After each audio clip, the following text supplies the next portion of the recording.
All right, yesterday when I stopped, he said, Glory, what? Glory, the church is on fire. Glory, the church is on fire. Let's go see what the deal is, I said, hopping out. What for? Dally sounded irritated. Get back in here before I beat your head in. I knew Dally would have to park his car and catch me before he could carry out his threat. And Johnny was already out and following me, so I figured I was safe. We could hear him cussing us out, but he wasn't man enough to come after us. There was a crowd at the front of the church, mostly little kids, and I wondered how they'd gotten there so quickly. I tapped the nearest grown-up. What's going on? Well, we don't know for sure, the man said with a good-natured grin. We were having a school picnic up here, and the first thing we know, the place is burning up. Thank goodness it's a wet season and the old thing is worthless anyway. Then to the kids he shouted, Stand back, children, the firemen will be here soon. I bet we started it, I said to Johnny. We must have dropped a lighted cigarette or something. About that time, a lady came running up. Jerry, some of the kids are missing. They're probably around here somewhere. You can't tell with all this excitement where they might be. No, she shook her head. They've been missing for at least half an hour. I thought they were climbing the hill. Then we froze. Faintly, just faintly, you could hear someone yelling. And it sounded like it was coming from inside the church. The woman went white. I told them not to play in the church. I told them. She looked like she was going to start screaming, so Jerry shook her. I'll get him out. Don't worry. I started at a dead run for the church, and the man caught my arm. I'll get him. You kids stay here. I jerked loose and ran on. All I could think was, we started it. We started it. We started it. I wasn't about to go through that flaming door, so I slammed a big rock through a window and pulled myself in. It was a wonder I didn't cut myself to death now that I think about it. Hey, pony boy. I looked around, startled. I hadn't realized Johnny had been right behind me all the way. I took a deep breath and started coughing. The smoke filled my eyes, and they started watering. Is that guy coming? Johnny shook his head. Window stopped him. Too scared? Nah, Johnny gave me a grin. Too fat. I couldn't laugh because I was scared I'd drown in the smoke. The roar and cackling was getting louder, and Johnny shouted the next question. Where's the kids? In the back, I guess, I hollered, and we started stumbling through the church. I should be scared, I thought, with an odd detached feeling, but I'm not. The cinders and embers began falling on us, stinging and smarting like ants. Suddenly, in the red glow in the haze, I remembered wondering what it was like in a burning ember, and I thought, now I know. It's a red hell. Why aren't I scared? We pushed open the door to the back room and found 4 or 5 little kids, about 8 years old or younger, huddled in a corner. One was screaming her head off, and Johnny yelled, Shut up, we're going to get you out. The kid looked surprised and quit hollering. I blinked myself. Johnny wasn't behaving at all like his old self. He looked over his shoulder and saw that the door was blocked by flames, then pushed open the window and tossed the nearest kid out. I caught one quick look at his face. It was red marked from falling embers and sweat streaked, but he grinned at me. He wasn't scared either. That was the only time I could think of when I saw him without that defeated, suspicious look in his eyes. He looked like he was having the time of his life. Why? Because he's choking kids. Because he was helping. He was making it better. A red hot, like fire. Yeah. I picked up a kid and he promptly bit me, but I leaned out the window and dropped him as gently as I could, being in a hurry like that. A crowd was there by that time. Dally was standing there, and when he saw me, he screamed, For Pete's sake, get out of there. That roof's going to cave in any minute. Forget those blasted kids. I didn't pay any attention, although pieces of the old roof were crashing down too close for comfort. I snatched up another kid, hoping he didn't bite, and dropped him without waiting to see if he landed okay or not. I was coughing so hard I could hardly stand up, and I wished I had time to take off Dally's jacket. It was hot. We dropped the last of the kids out of the front of the church. As the front of the church started to crumble, Johnny shoved me toward the window. Get out! I leaped out the window and heard timber crashing and the flames roaring right behind me. I staggered, almost falling, coughing and sobbing for breath. Then I heard Johnny scream, and as I turned to go back to him, Dally swore at me, clubbed me across the back as hard as he could, and I went down into a peaceful darkness. When I came to, I was being bounced around, and I ached and smarted and wondered dimly where I was. I tried to think, but there was a high-pitched screaming going on, and I couldn't tell whether it was inside my head or out.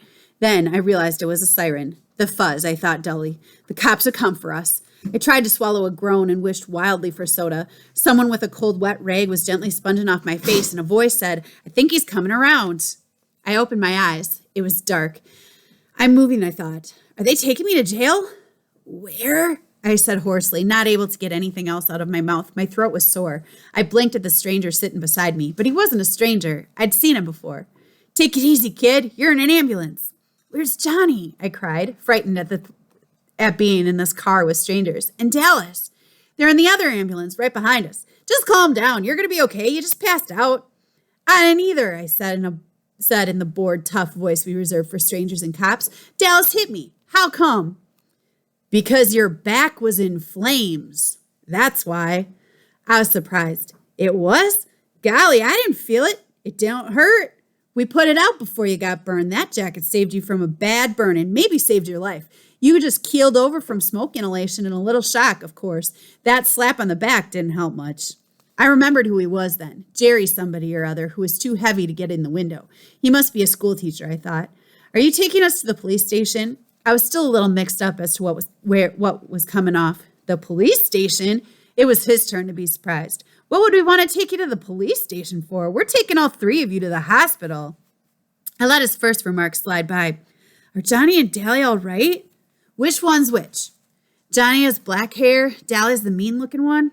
He studied his wedding ring. Maybe he's thinking about his wife, I thought. I wished he'd say something. We think the tow-headed kid is going to be all right. He burned one arm pretty badly, though, trying to drag the other kid out the window. Johnny, well, I don't know about him. A piece of timber caught him across the back. He might have a broken back, and he was burned pretty severely. He passed out before we got him out the window. They're giving him plasma now. He must have seen the look on my face because he hurriedly changed the subject. I swear, you three are the bravest kids I've seen in a long time. First, you and the black-haired kid climbing in that window, and then the tough-looking kid going back in to save him. Mrs. O'Brien and I think you were sent straight from heaven. Or are you just professional heroes or something? Sent from heaven? Had he gotten a good look at Dally? No, we're greasers, I said. I was too worried and scared to appreciate the fact that he was trying to be funny. You're what? Greasers. You know, like hoods, JDs. Johnny's wanted for murder, and Dallas has a record with the fuzz a mile long. Are you kidding me? Jerry stared at me as if he thought I was still in shock or something. I am not. Take me to town and you'll find out pretty quick. We're taking you to the hospital there anyway. The address card in your billfold said that's where you lived. Your name's really Ponyboy? Yep, even on my birth certificate. Don't bug me about it. I felt weak. The little kid's okay? Just fine. A little frightened maybe. There were some short explosions right after you got out. Sounded just like gunfire. Gunfire. There went our gun. And Gone with the Wind. Were we sent from heaven? I started to laugh weakly. I guess that guy knew how close to hysterics I really was, for he talked to me in a low, soothing voice all the way to the hospital. I was sitting in the waiting room waiting to hear how Dally and Johnny were. I had been checked over, and except for a few burns and a big bruise across my back, I was all right. I had watched them bring Dally and Johnny in on stretchers. Dally's eyes were closed, but when I spoke, he had tried to grin and had told me that if I ever did a stupid thing like that again, he'd beat the tar out of me. He was still swearing at me when they took him on in. Johnny was unconscious. I had been afraid to look at him, but I was relieved to see that his face wasn't burned. He just looked very pale and still and sort of sick. I would have cried at the sight of him so still, except I couldn't in front of people. Jerry Wood had stayed with me all the time. He kept thanking me for getting the kids out. He didn't seem to mind our being hoods. I told him the whole story, starting where Dallas and Johnny had met at the corner of Pickett and Sutton. I left out the part about the gun and our hitching a ride in the freight car. He was really nice about it and said that being heroes would help get us out of trouble, especially since it was self-defense and all. I was sitting there smoking a cigarette when Jerry came back in from making a phone call. He stared at me for a second. You shouldn't be smoking. I was startled. How come? I looked. That was Isaac. How come? I looked at my cigarette. It looked okay to me. I looked around for a no smoking sign and couldn't find one. How come? What? Jerry stammered. You're too young. I am? I never thought about it, except everyone in our neighborhood, even the girls smoked, except for Derry, who was too proud of his athletic health to risk a cigarette. We had all started smoking at an early age. Johnny had been smoking since he was 9. Steve started at 11, so no one thought it was unusual when I started.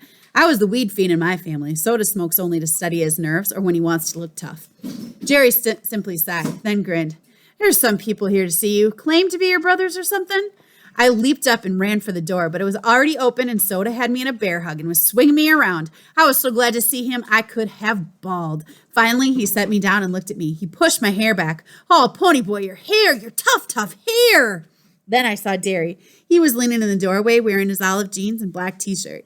He was still tall, broad-shouldered Derry, but his fists were jammed into his pockets and his eyes were pleading. I simply looked at him. He swallowed and said in a husky voice, Pony Boy? I let go of Soda and stood there for a minute. Derry didn't like me. He had driven me away that night. He had hit me. Derry hollered at me all the time. He didn't give a hang about me. Suddenly I realized, horrified, that Derry was crying. He didn't make a sound, but tears were running down his cheeks. I hadn't seen him cry in years, not even when Mom and Dad had been killed. I remembered the funeral. I had sobbed in spite of myself. Soda had broken down and bawled like a baby, but Derry had only stood there, his fists in his pockets, and that look on his face, the same helpless, pleading look that he was wearing now. In that second, what Soda and Dally and Two-Bit had been trying to tell me came through. Derry did care about me, maybe as much as he cared about Soda, and because he cared, he was trying too hard to make something of me. When he yelled, Pony, where have you been all this time? He meant, Pony, you scared me to death. Please be careful, because I couldn't stand if anything happened to you. Derry looked down and turned away silently. Suddenly, I broke out of my daze. Derry! I screamed, and the next thing I knew, I had him around the waist and was squeezing the daylights out of him. Derry, I said, I'm sorry.